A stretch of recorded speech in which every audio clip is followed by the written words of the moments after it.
Assalamu alaikum wa rahmatullahi wa barakatuhu. Here we are going to start third section of the chapter, and that is charged particle in a magnetic field. Actually, I will try to make you people understand how charged particles behave in the magnetic fields.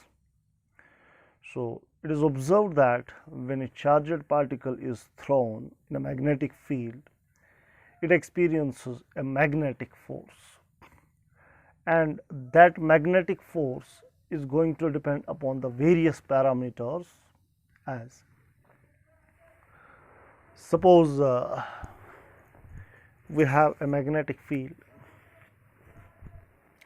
shown by equidistant parallel lines. It is uniform magnetic field over here. It is uniform magnetic field of strength B, and we are having a charge Q which is projected in this magnetic field with a velocity V, making an angle of theta with the direction of the magnetic field. ठीक है बेटा, हमारे पास एक magnetic field है और हम एक charged particle को जिसका चार्ज Q है उसको हम इस मैग्नेटिक फील्ड में थ्रो कर रहे हैं। किस वेलोसिटी से? वेलोसिटी v से। और चार्जड पार्टिकल की जो वेलोसिटी है, velocity vector, it is making an angle of theta with the direction of the magnetic field. तो ये देखा गया है कि जब चार्जड पार्टिकल को थ्रो करते हैं मैग्नेटिक फील्ड में, तो ये फोर्स जो एक्सपीरियंस करेगा, ये चार्जड पार्टिकल जो मैग्नेटिक फील्ड फोर्स एक्सपीरियंस करेगा, वो बेटा डिपेंड करेगा एक तो चार्ज पे, यानी चार्ज का मैग्नीट्यूड कितना है, वो डिपेंड करेगा मैग्नेटिक फील्ड कितना है, मैग्नेटिक फील्ड की स्ट्रेंथ कितनी है, और वो फोर्स डिपेंड करेगा वेलोसिटी के उस कंपोनेंट पे, वेलोसिटी के उस कंपोनेंट पे जो मैग्नेटिक फील्ड को बेटा परपेंडिकुलर है। वेलोसिटी का यहाँ से कॉस कंपोनेंट होगा और यहाँ से sign component, and it is the sine component of the velocity which is responsible for the magnetic force.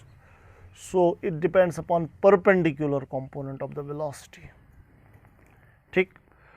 So now the force, the magnetic force depend upon these parameters, and these parameters are linked as, जो magnetic force जो बेटा होता है, it is equal to Q, it depends upon the charge Q, it depends upon the sine component of velocity, and it depends upon the magnetic field. ये relation है बेटा. So charged particle को throw करोगे magnetic field में, it experiences a force. How much force? Q V sin theta into B. So this is the magnetic force experienced by the charged particle in magnetic field.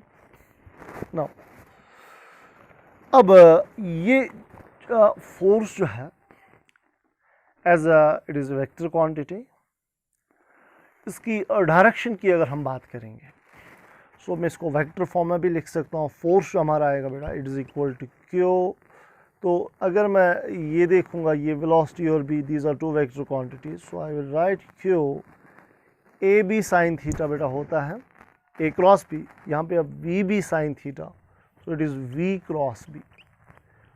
So the direction of force is given by the cross product of velocity and the magnetic field.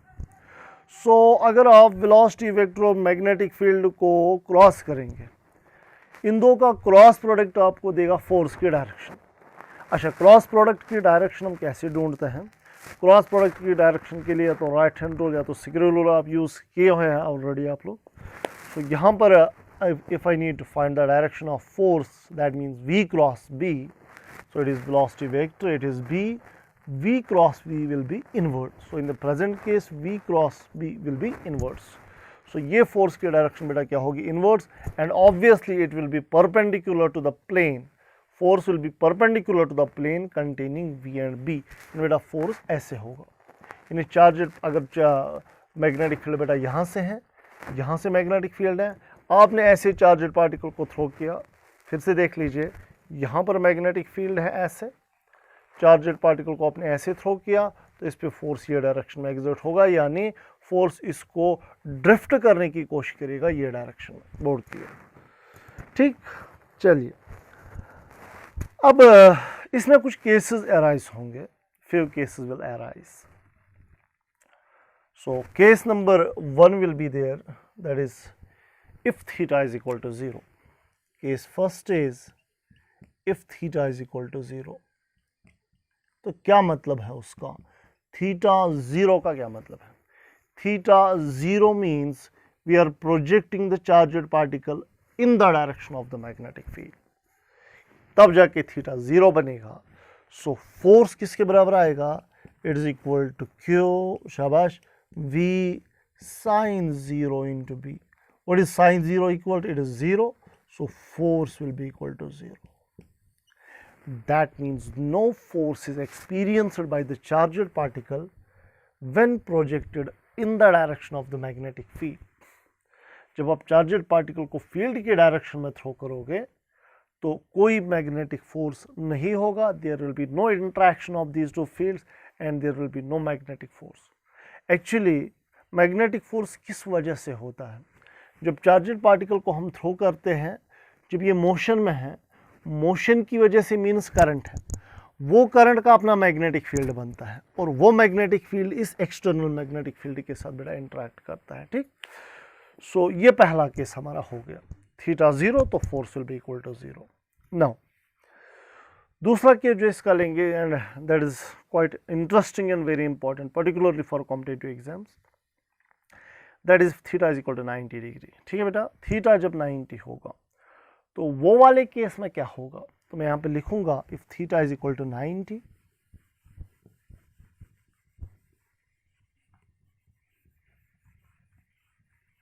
obviously force will attain its maximum value.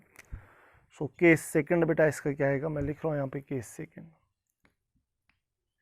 Case second if theta is equal to 90 degree, force will be equal to QV sin 90 into B. Sin 90 is obviously 1, so force will be QVB and it will be maximum force. So force किसके बराबर आएगा? QVB. Maximum force will be experienced by the charged particle if thrown at a right angle with the direction of the field. यानी अगर field यहाँ से है, आप charged particle को ऐसे थ्रो करेंगे यानी 90 डिग्री पे, तो फोर्स मैक्सिमम होगा, मैग्नेटिक फोर्स जो होगा वो मैक्सिमम होगा. तो इससे पहले कि हम आगे बढ़ें, ये दूसरा केस इसका बहुत ही इंटरेस्टिंग है, बहुत ही इंपॉर्टेंट है, इसको थोड़ा और एक्सप्लेन करने की कोशिश करेंगे. ठीक है, तो देखिए क्या मसला है हमारे पास.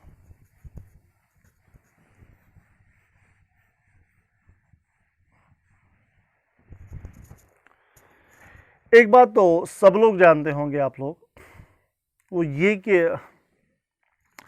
मैग्नेटिक फील्ड जब हम बनाते हैं, मैग्नेटिक फील्ड हम डॉट्स और क्रॉसेस से भी बना सकते हैं मैग्नेटिक फील्ड. ठीक, तो अगर मैं यहाँ पर डॉट्स बना रहा हूँ, अगर मैंने क्रॉसेस बनाए, what is the meaning of this crosses? Cross का मतलब है magnetic field is perpendicular to the board and inwards, perpendicular and inwards. ठीक है बेटा, so magnetic field is perpendicular to the board and inwards. On the other hand अगर हम magnetic field को dots से रिप्रेजेंट करेंगे, डॉट्स का क्या मतलब है? डॉट्स का मतलब है magnetic field is perpendicular to the board and outwards. Simple. So we can represent magnetic field either by crosses or dots. Cross means inward magnetic field, dot means outward magnetic field. So theta 90 की हम बात कर रहे थे, तो theta 90 में अभी और चीज़ें देखने को मिलेगी आप लोगों को. देख लीजिए, इंपॉर्टेंट पॉइंट यहाँ पे डिस्कस करने की कोशिश करेंगे. 90 वाला केस ही जो है,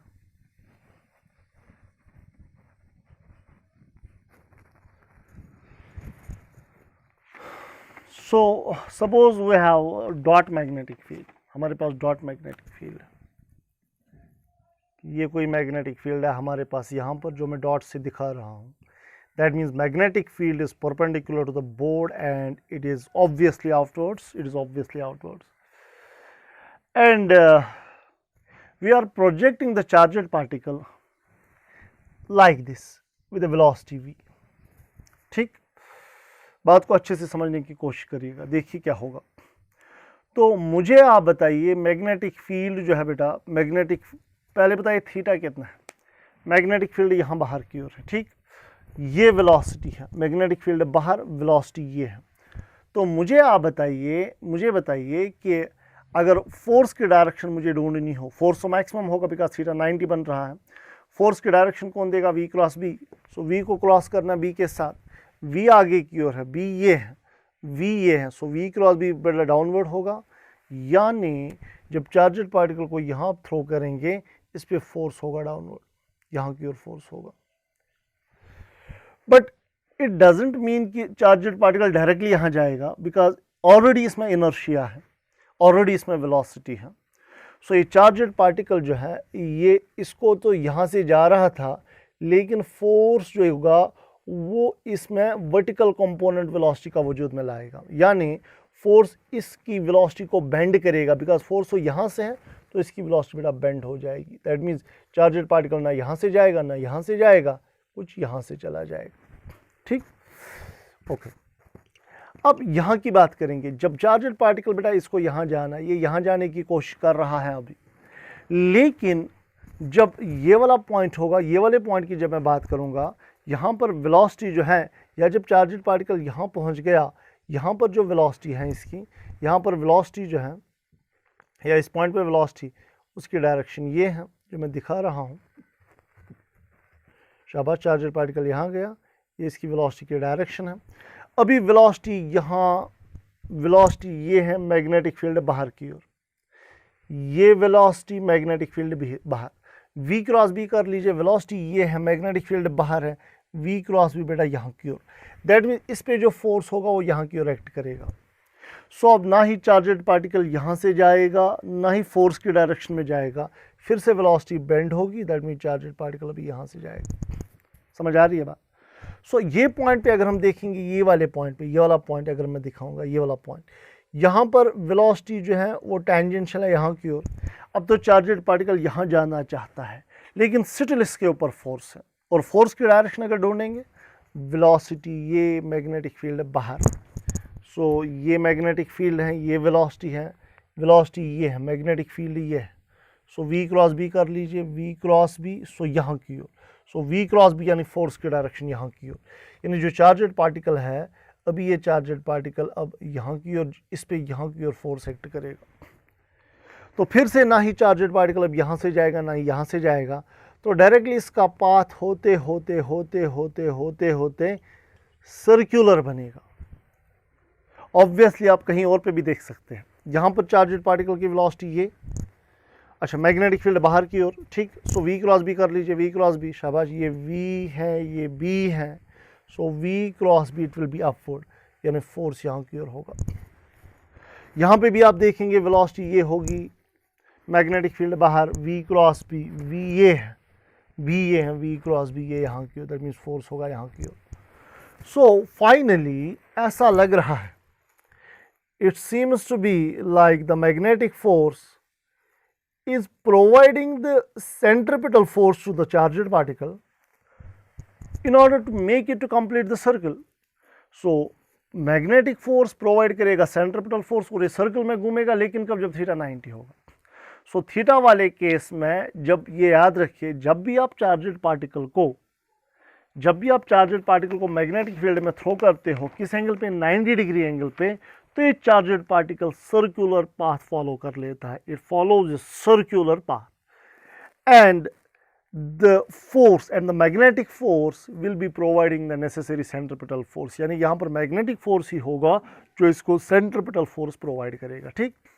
तो एक नोट पॉइंट आप लिखेंगे, that means when charged particle is thrown at an angle of 90 degree with the direction of the field, it moves in a circle, ठीक। और ये भी लिखेंगे कि मैग्नेटिक फोर्स जो होगा, it will provide centripetal force, that means magnetic force will be providing centripetal force to the charged particle. और obviously charged particle अभी ऐसे जा रहा है, अगर क्रॉस मैग्नेटिक फील्ड होता तो चार्जड पार्टिकल एंटी क्लॉकवाइज जाता, ये आप खुद भी देख सकते हैं। अब मुझे बताइए ना, मैग्नेटिक फोर्स किसके बराबर होता है, मैक्सिमम होगा ना, बिकॉज थीटा 90 है, so it is Q V B, What is centripetal force equal to mv square by r? R is the radius of the circle and m is the mass of the charged particle which is moving. So यहाँ पर v और v कटेगा, ये cancel हो जाएगा, ठीक, and you can find the value of r. R is the radius of the circular path and this will be equal to mv by qb. mv by qb.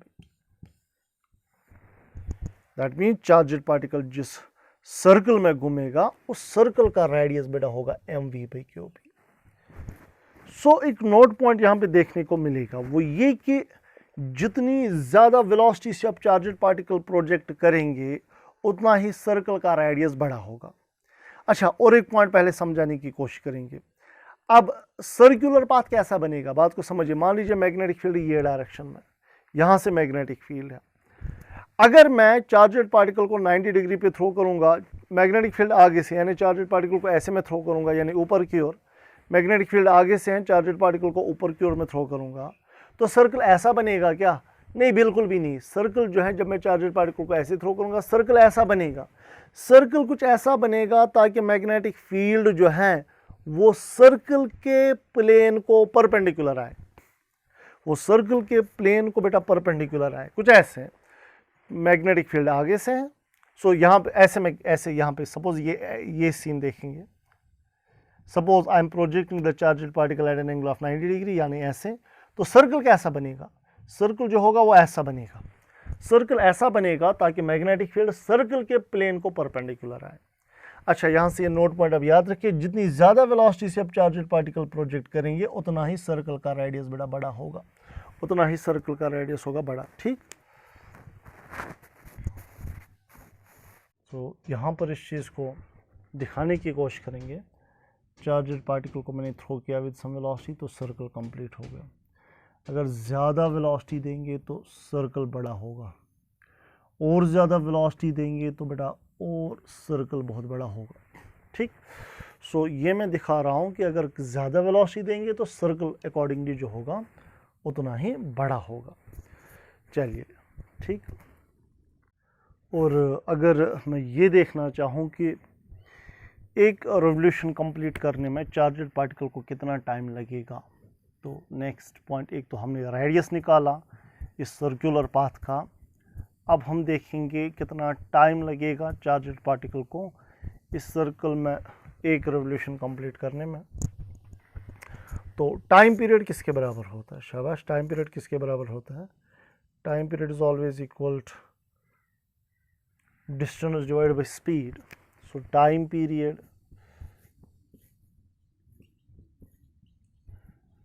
Time period जो होता है बेटा, it is equal to distance divided by speed. Distance is 2 pi r divided by speed is v. So time period to complete the circle is given by t is equal to 2 pi r by v. ठीक. तो 2 pi r बेटा distance है, कितनी distance travel करनी पड़ी, वो जो कि सर्कल का सर्कमफ्रेंस बनेगा, और v वो स्पीड है जिस स्पीड से ये पार्टिकल इस सर्कल में मूव कर रहा है. ठीक. तो यहाँ पर अगर डायरेक्टली आप r का वैल्यू पुट करेंगे, so you will get the value of time period of circulation. तो बताइए टाइम पीरियड किसके बराबर आएगा? Time period of the circulation will be, this will be equal to 2 pi by v multiplied by r. What is r? It is mv by qb. v कटेगा, time period किसके बराबर आएगा? 2 pi m by qb. ये तो important चीज़ है, ये relations हमें numericals में बहुत काम आएंगे. सो time period of the circulation, एक सर्कल कंप्लीट होने में टाइम कितना लग रहा है? 2 pi m by qb. That means time period depends upon the mass of charged particle, it depends upon the charge, it depends upon the strength of magnetic field. Time period बेटा velocity पे depend करेगा ही नहीं, या radius पे depend करेगा ही नहीं. अगर आप वेलोसिटी कितनी भी ज़्यादा दें, आप कितनी भी वेलोसिटी ज़्यादा दें, सर्कल कितना भी बड़ा क्यों ना बने, टाइम पीरियड में ना ही वेलोसिटी आ रहा है ना ही रेडियस आ रहा है, सो टाइम पीरियड जो है ये इन चीज़ों से, रेडियस और वेलोसिटी से टाइम पीरियड का कोई लेना देना नहीं। तो ये बात याद रखें, इंपॉर्टेंट पॉइंट है कि time period of the circulation is independent of the velocity और रेडियस ऑफ द सर्कल। यानी ये वाले सर्कल के लिए भी वही टाइम पीरियड होगा, इस सर्कल के लिए भी वही होगा, इस सर्कल के लिए भी यही होगा।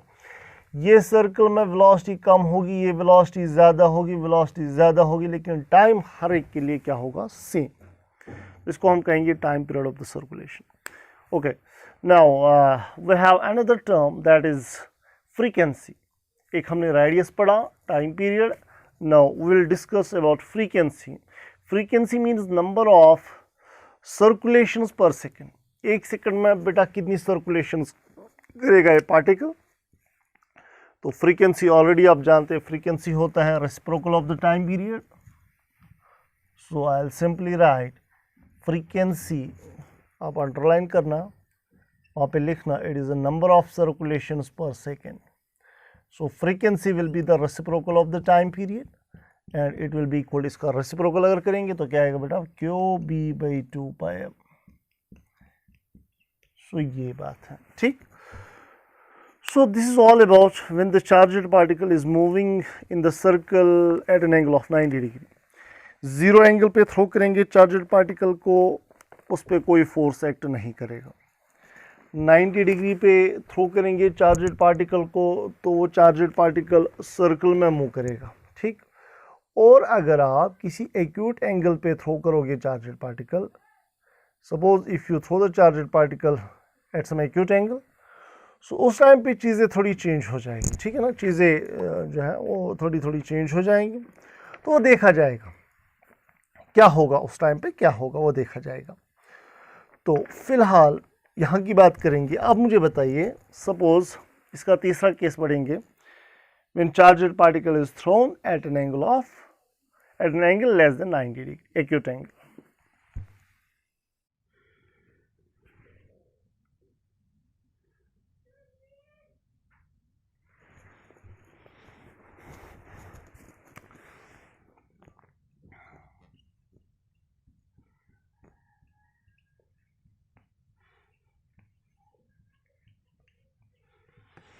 तो देखेंगे थीटा लेस देन 90 वाले केस में क्या होगा।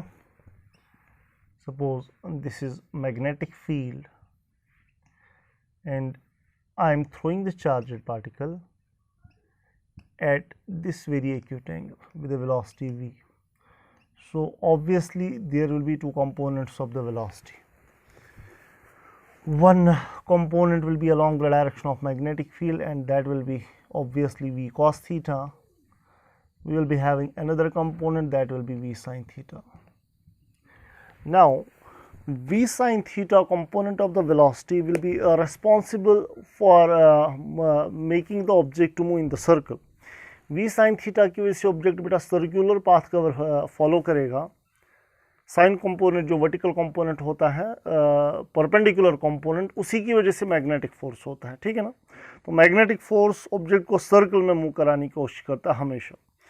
और v cos थीटा क्या करेगा, ये इसको आगे ले जाएगा, यानी यहाँ पर जो मोशन होगी वो स्पाइरल होगी। ऑब्जेक्ट v sin थीटा की वजह से सर्कुलर पाथ बनाएगा, cos थीटा की वजह से सर्कुलर पाथ आगे भी बढ़ेगा, यानी ये कुछ पाथ हेलिकल पाथ बनेगा, हेलिकल पाथ बनेगा।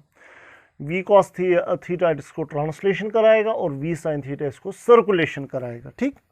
तो बेटा मुझे बताइए यहाँ पे भी मैग्नेटिक फोर्स कितना होगा। शाबाश, what is magnetic force equal QV sin theta into B, QV sin theta into B, जो ऑलरेडी हम पढ़ चुके हैं, अभी थीटा थीटा ही है। Okay, now magnetic force will be providing the centripetal force, so easily I can write centripetal force is equal to magnetic force. What is centripetal force equal to mv²/r। तो v का sine component v sin theta square/r and magnetic force, obviously magnetic force is equal to QV sin theta into B. Centripetal force होता है mv²/r, लेकिन particle circle में v sin theta velocity से चलेगा, ठीक। तो मैंने लिखा v sin थीटा square/r। सो यहाँ पर v साइन थीटा एक कटेगा इसके साथ, ठीक। तो अगर मैं रेडियस निकालना चाहूँ तो क्या आएगा, एम वी, शाबाश, M V sine theta, because एक v साइन थीटा तो बचा ना, divide by Q B. So this will be the radius of the circular path. इससे पहले वाले पार्ट में जब थीटा 90 था, रेडियस आया था M V by Q B, अभी आया M V sine theta by Q B, ठीक। चलिए अच्छी बात है, आगे बढ़ेंगे। Note is the time period, ये हमने रेडियस ढूंढा, तो मुझे बताइए टाइम पीरियड अगर मैं इसका ढूंढना चाहूँ, शाबाश, टाइम पीरियड किसके बराबर होता है, मैं लिख रहा हूँ यहाँ पे, it is time period, time period यानी एक सर्कुलेशन कंप्लीट करने में कितना टाइम लगेगा। पार्टिकल ऐसे गया तो एक सर्कुलेशन कंप्लीट करने में इसको कितना टाइम लगा, that is called time period. आप ऐसे भी कह सकते हैं यहाँ से यहाँ तक पार्टिकल को कितना टाइम लगा एक circulation. Okay, now time period will be equal to distance, distance कितनी आई circulation, 2 pi R divide by velocity V. Okay, now what is R, you can put the value of R over here, so I will say, लेकिन velocity कौन सी velocity से travel कर रहा, V sine theta से move कर रहा है इस सर्कल में। So time period will be equal to 2 pi by V sine theta, putting the value of R over here, that is M V sine theta by Q B. Clear. Now v sine theta बेटा कटेगा, यहाँ पे v sine theta कटेगा, time period वापस आएगा 2 pi M by Q B, जो कि पहले आया था 90 डिग्री पे 2 pi M by Q B, ठीक। So that means it hardly matters whether the particle is directly moving in the circle or whether it is moving in the helical path, time period for both the circulations will be same. time period depend नहीं करेगा कि object directly circle में move कर रहा है या helical path में move कर रहा है। Now can you get the frequency, value of frequency over here, obviously you can easily get frequency will be equal to reciprocal of the time period. So frequency किसके बराबर आएगी, Q B by 2 pi M, वो भी आप directly लिख सकते हैं।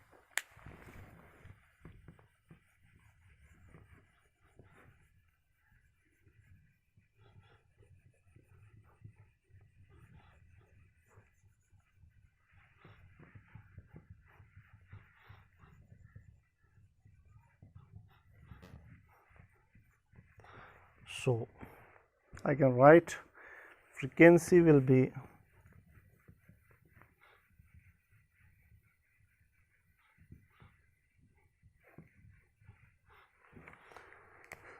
now frequency, it is the reciprocal of the time period, so frequency will be equal to qb by 2 pi m. Frequency means number of circulations per second. Okay, now a very last term that is called pitch of the helix. What do you mean by pitch? Pitch of the helix. तो pitch का क्या मतलब है बेटा, pitch का क्या मतलब है, जब हम pitch की बात करते हैं, pitch होता है ये जो helix हमारा है, दो consecutive turns या दो consecutive ये जो curves है हमारे पास, इनके बीच में distance कितनी है, that is called a pitch of the helix, ठीक है। तो पिच जो आएगा, मैं लिख रहा हूं पिच ऑफ हेलिक्स। पिच का मतलब है एक टर्न से दूसरे टर्न तक की डिस्टेंस। तो हॉरिजॉन्टल डिस्टेंस ट्रैवल हो रही है, यहां से यहां तक टाइम कितना लगा ऑलरेडी आप जानते हैं।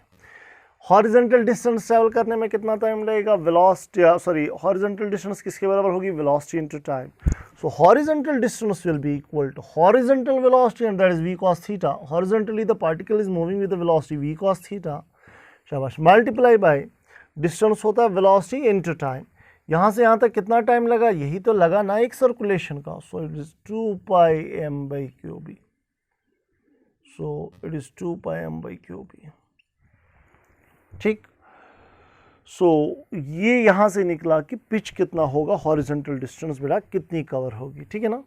तो इसका जो नेक्स्ट लेक्चर होगा, नेक्स्ट लेक्चर में हम वो सारे क्वेश्चंस करेंगे जो इस कॉन्सेप्ट पे बेस्ड है, that is charge in a magnetic field. Finally I am repeating the thing, when a charged particle is projected in a magnetic field, the charged particle experiences a magnetic force and that magnetic force is equal to QV cross B, that is QV sine theta into B. And when the charged particle is thrown in the direction of magnetic field, it will not experience any force. Point number 1. Point number 2, if the charged particle is thrown at an angle of 90 degree with the direction of the magnetic field, it moves in a circle such that the magnetic field is perpendicular to the plane of the circle in which it is moving. And third last very point, if angle is between 0 and 90, it is some acute angle, then the charged particle follows the helical path as shown. So, thank you very much.